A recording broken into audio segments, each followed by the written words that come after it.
Hello again. I spoke yesterday of the awful habit which many middle-class white liberals have of patronising people of colour and assuming them to be unable to solve their own difficulties without the help of a white knight. Black people and Muslims tend to despise such people, although they seldom say so out loud. After all, these folk are the archetypal useful idiots. The news yesterday provided us with an absolutely classic example of this tendency. Few Muslims and black people wish to visit Britain's national parks, and nor do they wish to wander aimlessly around the countryside. If it comes to that, of course, few white English people choose to do so either. It's a particular hobby of mine, but cross-country hiking is really a minority interest, and it's very closely associated with both social class and income. Middle class people go in for it a lot, and since there is a very small black middle class, it's not to be wondered at that one sees few black people in the countryside. The same applies to Muslims. One does see Gujarati Hindus, though, out and about, but then there is a fairly substantial and growing Indian middle class in this country. The lack of visible minorities in the countryside has everything to do with social class and income, and nothing at all to do with racial prejudice.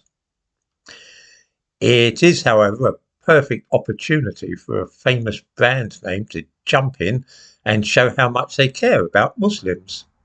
That's why Adidas has paid for signs to be put up in the Peak District National Park to show the direction in which Mecca lays.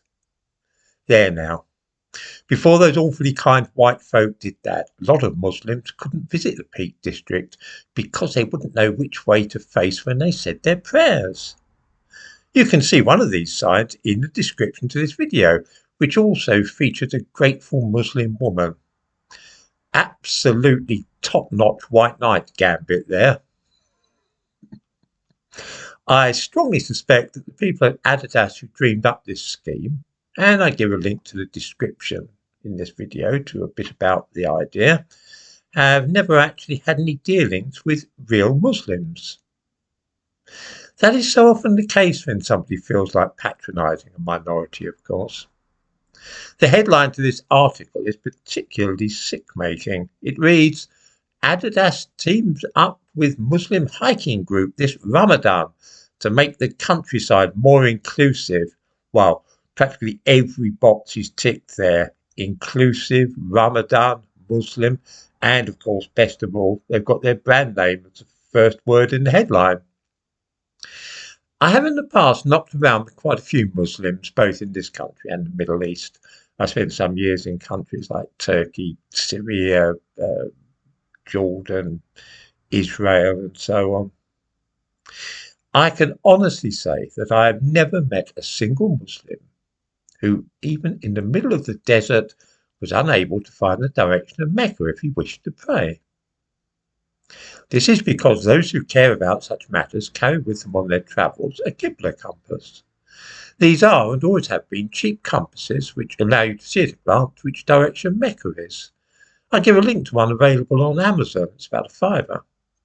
Of course, these days, in most of the world, such devices are quite unnecessary. You simply download an app for your mobile which does the job for you. It uses GPS positioning, obviously, and Google Maps. I give a link to such an app also in the description to this video. How those Muslim hikers who allowed themselves to be photographed in connection with Adidas and its handy signposts to Mecca must have been laughing. If they're really that devout that they pray 5 times a day, I can guarantee that they have a Qibla compass app on their phones. I have in the past been accused of hating and despising black people, which is ridiculous. But when it comes to white liberals who wish to champion the cause of various minorities, I will admit that my feelings are perhaps a trifle negative. I wouldn't say I hate them, but they're certainly not my favourite type of people. Although they almost certainly don't realise it, they have the same mindset as Victorian empire builders, which is that no person with a dark skin can possibly solve any problem facing him or her without the aid of a sensible white person. There is a word for that mentality, but I cannot for the moment bring it to mind.